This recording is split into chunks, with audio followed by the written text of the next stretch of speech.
Fired after 20 years, CEO thought he won. My calculated revenge began that very day. The fluorescent lights of the boardroom seemed to hum with a particularly cruel satisfaction that day, a harsh, almost clinical glare that mirrored the smirk on Sterling Vance's face.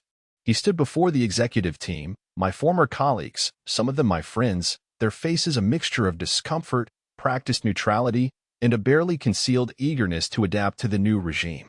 Sterling, radiating an almost visible aura of self-importance, declared, "Today, we usher in a new era for Quantum Leap. An era of innovation, agility, and bold vision. An era free from the constraints of outdated thinking." His gaze, sharp, triumphant, and utterly devoid of genuine empathy, landed squarely on me, Kaelen Thorne, the man who had poured 2 decades of his life into building the very foundation he now stood upon. For 20 years, he continued, his voice resonating with a feigned solemnity that barely masked his glee, Kaelen Thorne has been a fixture here. A loyal servant, some might say. But loyalty, no matter how long-standing, cannot supersede progress. Kaelen, your services are no longer required. You are, quite simply, an anachronism. A collective gasp rippled through the room, a wave of silent shock that briefly disturbed the oppressive quiet. I remained still, my expression unreadable, a mask of calm that belied the storm of thoughts swirling within me. Sterling, basking in his moment of perceived triumph, genuinely believed he had just dismantled a relic, cleared an obstacle, and asserted his absolute dominance. He saw my silence, my lack of immediate protest, as confirmation of my defeat, my irrelevance, a quiet acceptance of my own obsolescence. He believed he had won, decisively, absolutely, with a single, perfectly aimed verbal blow. What he had no idea of, not the slightest inkling, was that the very second those words, "You are, quite simply, an anachronism," left his lips, a different game began. A game he had unknowingly initiated, and one I had, in a quiet, almost subconscious way, been preparing for, meticulously, for years. The digital clock on the wall, stark and unforgiving, ticked past 3 p.m. That exact moment, in that sterile, unforgiving room, was not the end of my story. It was merely the prologue to his undoing, the first calculated step in a revenge that would unravel every carefully constructed lie he had built, brick by fraudulent brick. He thought he had fired an old dog, one that would simply slink away. He had, in fact, unleashed a wolf, one with 20 years of intimate, precise knowledge of every hidden weakness, every buried secret, every shadow within the very empire he now so carelessly commanded. To truly understand what unfolded next, you must first understand the genesis of my resolve, the quiet, almost subconscious preparation that preceded that fateful boardroom meeting. For 2 decades, I had poured my lifeblood into Quantum Leap, transforming it from a burgeoning startup into a technological titan. I joined straight out of university, a wide-eyed idealist eager to contribute to something meaningful, something that truly innovated. I started on the ground floor, in operations, not because it was glamorous, but because it was the engine room. I learned every circuit, every line of code, every logistical challenge, every subtle hum of the servers from the inside out. I worked my way up, not through flashy self-promotion or corporate politicking, but through consistent, undeniable results. I was the one who could always find the bottleneck, optimize the workflow, troubleshoot the impossible error that had stumped everyone else. I thrived on the complex logic of systems, on making the inefficient efficient, the broken whole. My reward was a steady, organic ascent, culminating in the role of Chief Operating Officer, a position I held with reverence, responsibility, and a deep, almost paternal, protectiveness for the company. I was the institutional memory, the quiet backbone of the company, the keeper of its true operational lore. While others chased headlines, investor buzz, and the latest fleeting trends, I ensured the gears turned, the product shipped on time, and the infrastructure remained robust and secure. I knew every supplier's true capacity, every vendor's hidden clause, every server farm's exact energy consumption figures down to the kilowatt hour. I knew the true cost of every project, the unspoken risks overlooked in optimistic forecasts, the subtle vulnerabilities in our much-vaunted cybersecurity protocols, not just theoretically, but from years of hands-on experience and meticulous analysis of audit trails. This wasn't a deliberate act of espionage at first, it was simply my nature. I am a details man, a problem solver, a fixer. I documented everything, not out of malice, but out of a deep-seated, almost obsessive desire for efficiency, foresight, and absolute truth in data. Every anomaly, every deviation from best practice, every hushed conversation about a dubious deal, it all found a precise, organized place in my meticulously organized mental archives. More critically, it also found a place in encrypted digital files stored on a series of independent, offline hard drives I maintained at my home, meticulously cataloged and cross-referenced. Call it professional paranoia, or perhaps simply a deep understanding of human fallibility and unchecked corporate ambition. I saw things, heard things, and quietly cataloged them, always thinking, this might be important one day, not for me, but for the company. It was a form of self-preservation for the entity I considered my life's work. The company transitioned from its visionary founder, a brilliant but aging maverick who genuinely cared about the technology and the people, to his son, Sterling Vance. Sterling was everything his father was not: flashy, impatient, utterly dismissive of the foundational work that had built the company, and obsessed with superficial metrics. He inherited a well-oiled machine, meticulously engineered and maintained, and his first instinct was to repaint it with garish colors and dismiss the very engineers who had built its intricate mechanics, deeming them too slow, too cautious. From the moment he took the helm, I felt a fundamental shift, a cold dread settle in my gut. My calm, logical approach, my insistence on thoroughness and long-term stability, was seen as slow, my caution as pessimism, my deep understanding as an obstacle to his radical transformation. He craved spectacle, not substance. He introduced aggressive, high-risk strategies that, while yielding impressive short-term spikes in stock value and buzz in the press, chipped away relentlessly at the company's long-term stability, its ethical core, and its hard-earned reputation. He surrounded himself with sycophants, young, ambitious executives who echoed his every pronouncement, blind to the cracks forming beneath the gleaming surface, or perhaps willfully ignoring them for their own career advancement. He promoted individuals based on their ability to flatter and execute his reckless directives, rather than their competence or integrity. Our relationship, once respectful if not particularly warm, curdled quickly into mutual disdain. He saw me as a relic, a drag on his modernization efforts, the embodiment of the old way holding back his new vision. I, in turn, saw him as a wrecking ball, intent on demolishing the very foundation I had helped build, all for superficial glory and personal enrichment. He began to subtly undermine my authority, a slow, insidious process. He excluded me from key strategic meetings, ostensibly because my operational focus was no longer aligned with the bold new direction. He frequently overrode my operational decisions, often with disastrous but initially masked consequences, and publicly questioned my judgment in front of other executives, attempting to erode my credibility. It was a slow, agonizing erosion, designed to isolate and marginalize me, to force me out quietly. But with each slight, each dismissive wave of his hand, each knowing glance between him and his favored lieutenants, I found myself quietly deepening my resolve. I continued to observe, to document, to analyze. I cross-referenced his new initiatives with the underlying financial data, noting glaring discrepancies, potential legal vulnerabilities, and outright ethical compromises. I saw the hidden clauses in the new contracts he signed, the inflated figures in his reports to the board, the quiet transfers of funds to shell corporations. I didn't actively seek out these dark dealings. They simply became apparent to anyone who bothered to look beyond the dazzling facade, to anyone who understood the true mechanics of Quantum Leap and its financial flows. My secret weapon wasn't a single silver bullet, but a comprehensive, irrefutable dossier, a tapestry meticulously woven from years of his neglect, his ambition, and his insatiable greed. It was the truth, documented, cross-referenced, and ready to be unfurled at the precise moment. I wasn't consciously collecting information for revenge back then. Not yet. I was just being Kaelen Thorne, the meticulous COO who understood every facet of his company, who saw the rot setting in and instinctively cataloged it. But a quiet voice in the back of my mind knew that such comprehensive knowledge could, one day, be used for something far greater than mere operational efficiency. It could expose, it could protect, and when the time came, it could dismantle. The day after my very public dismissal, the silence of my home was profound, yet strangely invigorating.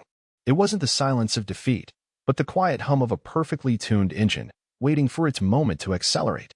Sterling, I knew, would be celebrating, undoubtedly convinced he had rid himself of a burdensome, old-school problem. He would interpret my quiet departure as confirmation of my weakness, my inability to adapt, my ultimate surrender. This understanding was precisely what I wanted him to believe. Let him revel in his false victory. Let him believe the field was clear, that his kingdom was safe. While he was busy gloating, busy consolidating his ill-gotten gains, I was busy orchestrating. My first move was deceptively simple, almost mundane. I contacted a few trusted, discreet former colleagues, individuals who, like me, had been slowly pushed out or marginalized by Sterling's increasingly erratic and ruthless regime.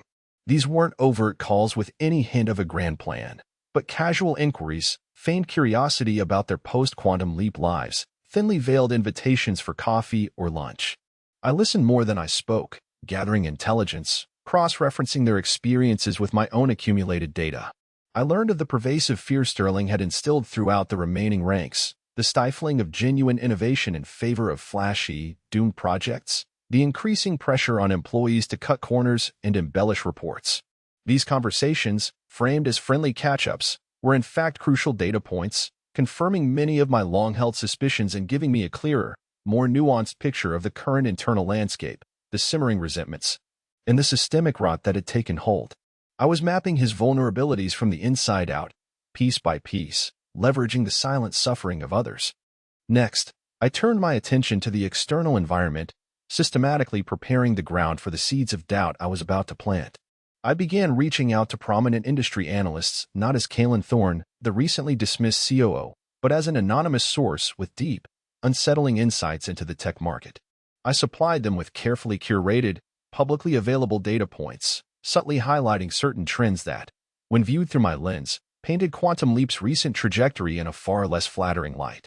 I wasn't revealing outright secrets yet. That would come later. Instead, I was merely guiding their attention to the long-term implications of Sterling's highly visible, but fundamentally flawed, strategies.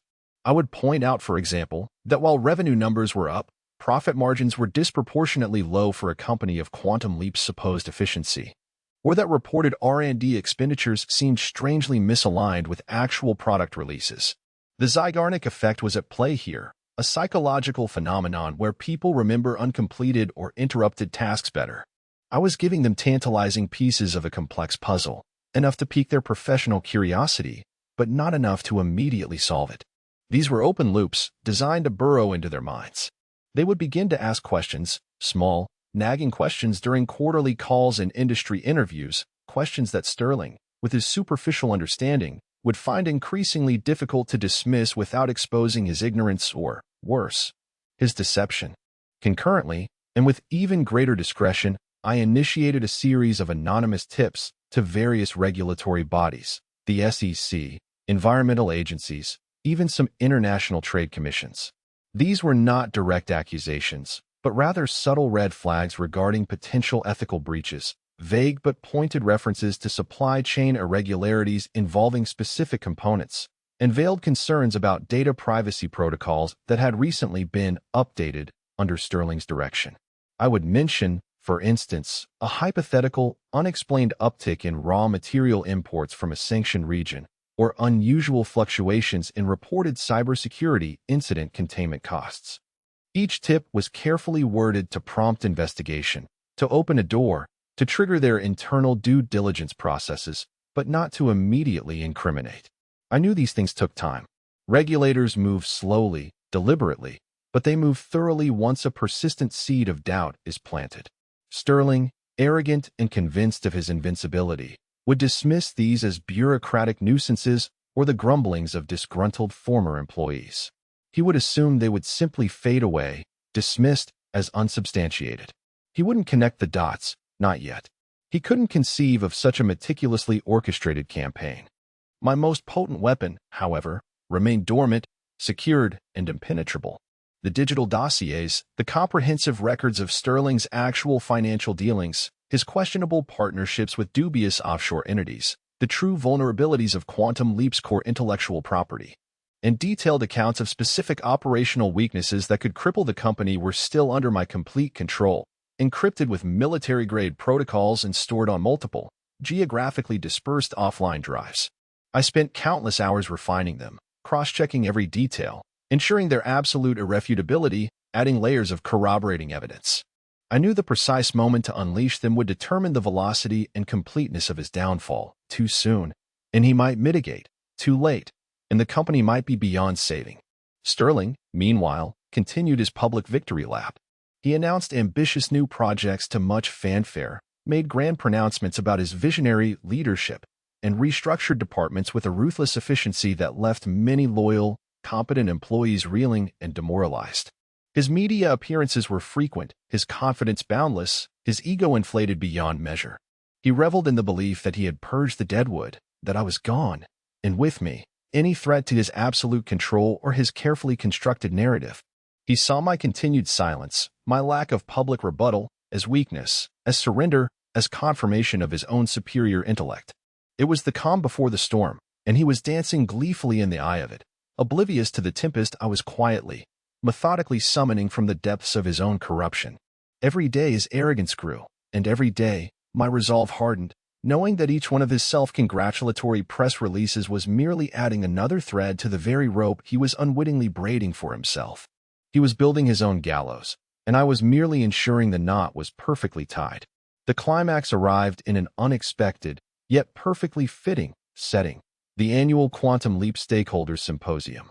It was Sterling's grand stage, his opportunity to showcase his new vision to the company's most important investors, major clients, and the full weight of the global financial and technology press. I received an invitation, a calculated slight, meant to confirm my insignificance and perhaps rub salt in the wound of my dismissal. "Come see what you're missing, Kaelen." The accompanying note from his office read, a smug, almost taunting gesture. I accepted, of course. My presence was simply another carefully placed element of my meticulously constructed tableau, a quiet yet potent statement of imminent reckoning.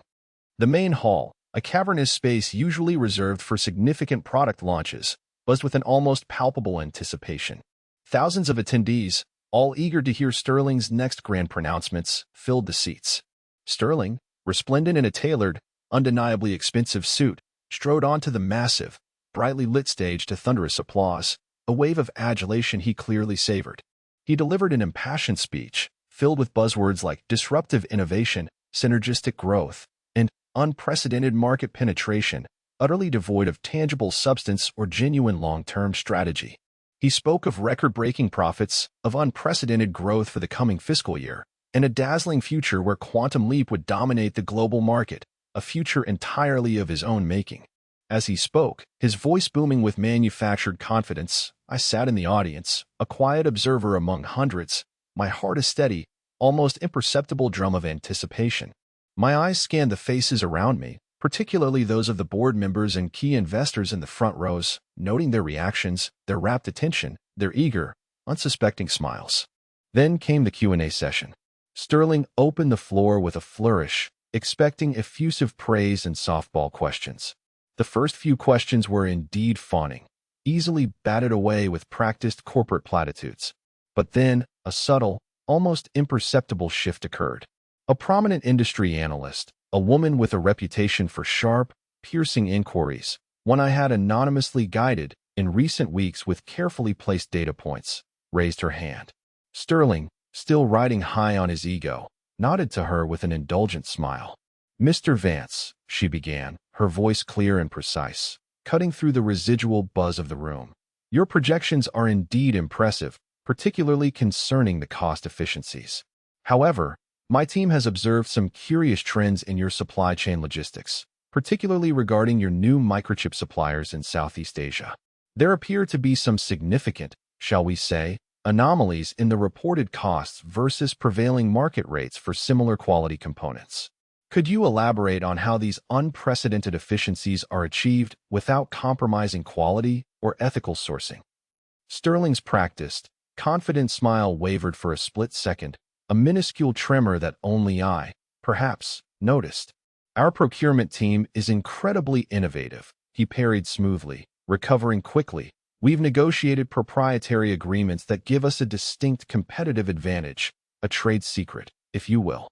He dismissed her with a dismissive wave, attempting to convey boredom. But the seed was planted, and the Zygarnik effect was beginning to take hold. Another journalist, an investigative reporter known for her tenacity and her uncanny ability to dig deeper than superficial press releases, followed up, her voice equally sharp. And what about the recent, seemingly uncharacteristic, spike in your server farm energy consumption, Mr. Vance? My sources indicate it's disproportionate to your reported increase in service demand and data processing activities. Is there a new, undisclosed, energy-intensive operation running within Quantum Leap's infrastructure that the market isn't aware of? Sterling laughed dismissively, a brittle, strained sound that lacked genuine humor. Just scaling up, expanding our infrastructure for future growth, for our bold new initiatives. Nothing untoward, merely progress, the cost of innovation. His gaze flitted nervously around the room, less confident now. The questions, carefully placed, subtly worded, continued to chip away at his increasingly fragile facade. Each query, stemming from the breadcrumbs I had scattered, opened another loop of doubt in the audience's mind. The murmurs began to ripple through the hall, growing louder, their initial enthusiasm replaced by a creeping skepticism, a disquieting uncertainty that Sterling's superficial answers could no longer dispel. This was the Zygarnik effect in full force. I had created so many open loops, so many tantalizing, unanswered questions that the natural human impulse was to find closure, to seek the truth, to connect the scattered, unsettling dots. The air grew thick with suspicion.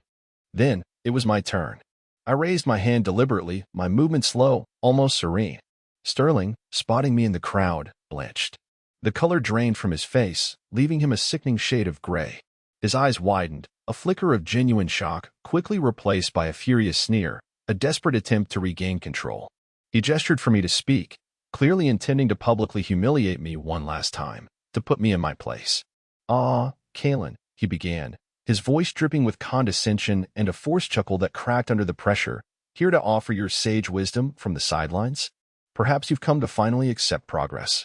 I stood, perfectly calm, holding a simple, unassuming tablet, its screen dark and unrevealing. Not wisdom, Sterling, I replied, my voice carrying clearly, resonating with a quiet authority through the microphone that was swiftly brought to me. Just facts. Irrefutable facts. The entire hall, sensing the profound shift in atmosphere, the sudden, sharp tension, fell utterly silent. Every eye was on me, then on Sterling, then back to me.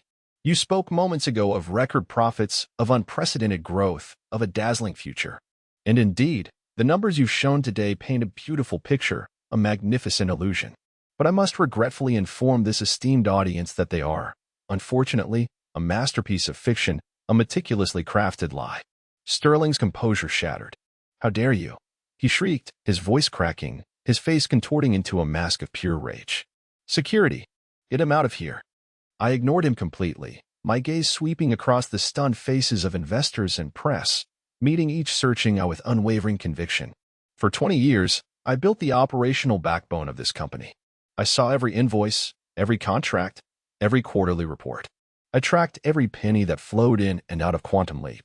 And for the last 2 years, I tracked Sterling Vance's tenure with equal, if not greater, diligence. I paused, letting the profound implication hang heavy in the air, allowing the audience to truly grasp the weight of my words. That microchip supplier in Southeast Asia, Sterling? The one with the proprietary agreements that gave us a distinct competitive advantage? They're not an innovative partner. They're a shell company, clandestinely owned by your cousin, registered in a tax haven, and their inflated invoices have systematically siphoned nearly $500 million from Quantum Leap's coffers, funneling it directly into your private, undisclosed accounts. A collective gasp, louder this time, swept through the hall. Sterling was now paper white, his mouth agape, his eyes darting frantically, searching for an escape that wasn't there. And that uncharacteristic spike in server farm energy consumption, the one you dismissed as routine scaling for future growth? I continued, my voice gaining a quiet, relentless power. That's not infrastructure expansion, Sterling. That's the immense power draw from a massive, highly profitable, and entirely undisclosed cryptocurrency mining operation you've been secretly running on Quantum Leap servers, using company resources, Quantum Leap's electricity, Quantum Leap's computing power, for your own substantial personal gain. This is a direct, egregious violation of SEC regulations, corporate ethics, and a blatant misuse of shareholder assets. Murmurs erupted into a furious roar. Reporters frantically typed on their laptops, their fingers a blur. Phones were held aloft, recording every word, every crumbling nuance of Sterling's collapse. But it goes deeper. I continued, my voice unwavering, relentless, peeling back the layers of his deception. Remember the major cybersecurity breach we had last year? The one you so confidently blamed on a rogue, disgruntled employee, and swore to the board and the public was fully contained. Its damage minimal? I found the unredacted digital forensics, Sterling. It wasn't a breach. It was a calculated data transfer. You didn't just lose our proprietary AI algorithms, the very heart of our innovation, our competitive edge. You sold them. You sold them to a direct competitor in China for a staggering sum you funneled through an elaborate network of offshore accounts. I have the encrypted transfer logs, the authenticated communication records between you and their representatives, and the corresponding transfers in your private Swiss accounts, meticulously linked to your transactions. As I spoke, I projected the screen of my tablet onto the massive display behind Sterling, filling the enormous space with undeniable truth. Lines of code, intricate financial ledgers detailing illicit transactions, scanned copies of fraudulent contracts, and damning email threads flashed across the screen in rapid succession, each one a perfectly placed nail in Sterling's coffin. The evidence was overwhelming, irrefutable, meticulously organized, cross-referenced, and presented with surgical precision. It wasn't just a few damning pieces. It was a comprehensive, undeniable web of deceit that exposed every dark corner of Sterling's corrupt reign, every dishonest transaction, every ethical compromise. The sheer volume and specificity of the data were breathtaking, leaving no room for doubt or denial. This wasn't guesswork. This was a complete, forensic dissection. I had not just caught him. I had clinically exposed his entire fraudulent operation and laid it bare for the world to see. Sterling screamed, a raw, animalistic sound. These are lies. Fabrications. He's crazy. He lunged for the stage, a desperate, pathetic attempt to reach me, to silence the truth before it fully consumed him. But security personnel, now unsure of who to obey, who the true authority was, hesitated for a crucial second, then held him back, their faces reflecting their own dawning comprehension of the catastrophe unfolding. And finally, Sterling. I concluded, my gaze fixed on his crumbling, defeated face. You called me an anachronism. You said I was outdated, a relic of a bygone era. Perhaps my insistence on integrity, on substance over spectacle, on true operational efficiency, is anachronistic in your world of smoke and mirrors. But what I am, Sterling, is thorough. And what you are, is about to be exposed for the fraud and charlatan you truly are. I pressed a final button on my tablet, a silent flourish. A single, climactic, and utterly damning document filled the enormous screen, an anonymously sourced, but verified, internal audit report, indicating that under Sterling's leadership, Quantum Leap was not, as he had claimed, experiencing record profits. It was, in fact, on the verge of catastrophic bankruptcy due to his extravagant spending, his fraudulent schemes, his utter neglect of core operations, and his systematic financial drain. The record profits were an illusion, a magnificent lie masking a catastrophic financial collapse. The company, the titan I had helped build, was hemorrhaging money, bleeding out while Sterling danced on its grave. The applause for him was replaced by a deafening, horrified silence, followed by an explosion of outrage, shouts, and accusations. The board members in the front row, whose carefully maintained neutrality had just shattered, looked like they had seen a ghost, their faces etched with horror and monumental regret. The monster Sterling had envisioned as a silent defeat had just devoured his empire whole, leaving only ashes. The fallout was immediate, spectacular, and utterly devastating for Sterling Vance. The symposium descended into an unprecedented chaos, a maelstrom of flashing cameras, shouting reporters vying for a soundbite, and stunned, furious investors demanding answers. Sterling, dragged unceremoniously from the stage by his own bewildered security team, who were now less his personal guards and more his reluctant escorts to oblivion, was a horrifying picture of a man utterly broken. His face, once so arrogant and self-assured, was contorted in a mask of impotent rage, dawning horror, and a desperate, pathetic plea for the world to stop watching. The sheer volume and irrefutable nature of the evidence I had presented left no room for doubt, no path for plausible deniability, no stone unturned.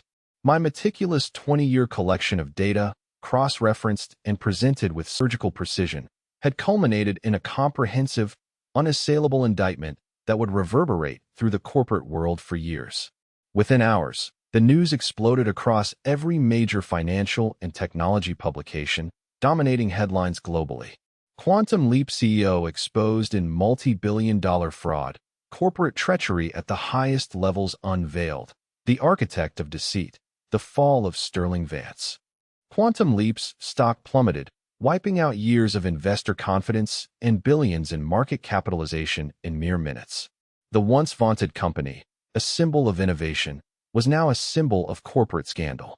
The board of directors, their faces etched with shock, betrayal, and intense fear for their own reputations, immediately convened an emergency meeting.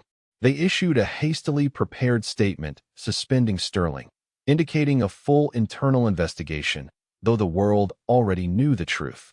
They feigned ignorance, expressing deep regret and shock at the revelations, but the shame and complicity were palpable, clinging to them like a shroud.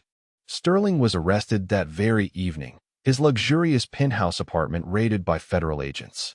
He faced an avalanche of charges: massive corporate fraud, embezzlement, insider trading, corporate espionage, and numerous other financial crimes. His carefully constructed life of privilege, power, and deceit imploded with astonishing speed, a spectacular supernova of self-destruction.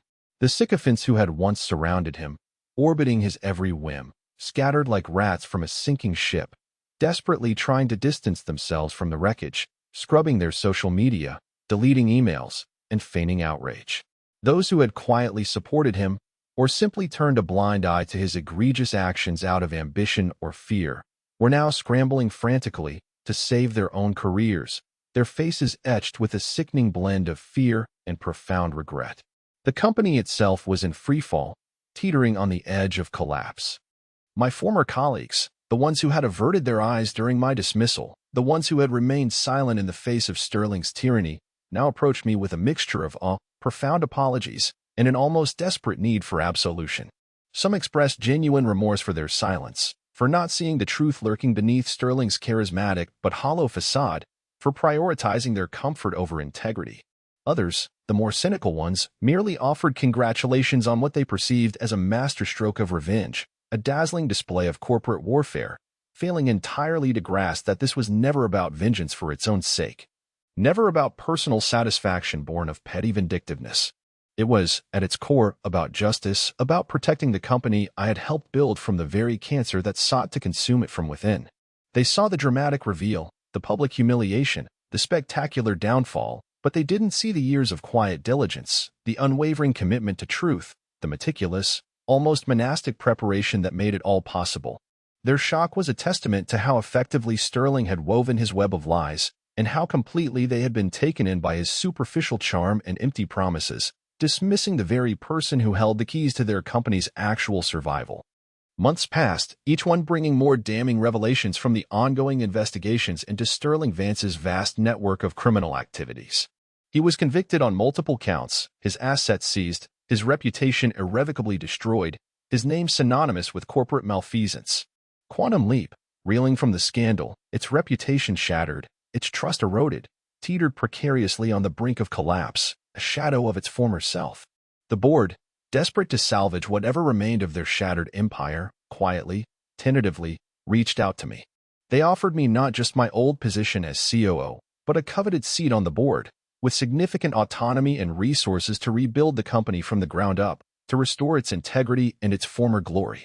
I listened patiently, courteously, but ultimately, I declined. My work there was done. My loyalty had always been to the company's integrity, its foundational purpose, not its current, corrupted leadership. I had purged the infection, surgically removed the cancer. Now, it was time for new blood, for true visionaries, for leaders with genuine integrity to restore its health. I believed in fresh starts, not in endlessly tending to old wounds.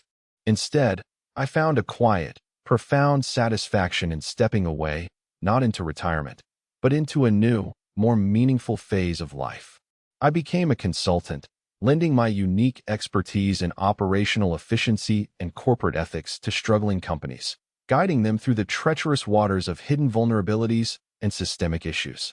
I help them identify and rectify their deep-seated problems, often rooted in similar patterns of unchecked ambition and executive blindness, guiding them towards sustainable growth, transparent practices, and a renewed sense of purpose. I built a modest, comfortable home by a tranquil lake, far from the bustling demands of the corporate world, finding a deep, abiding peace in the rhythm of nature and the quiet pursuit of knowledge for its own sake. The meticulous nature that had once served my corporate role now found expression in cultivating a thriving garden, in the precise cuts of woodworking, in the nuanced beauty of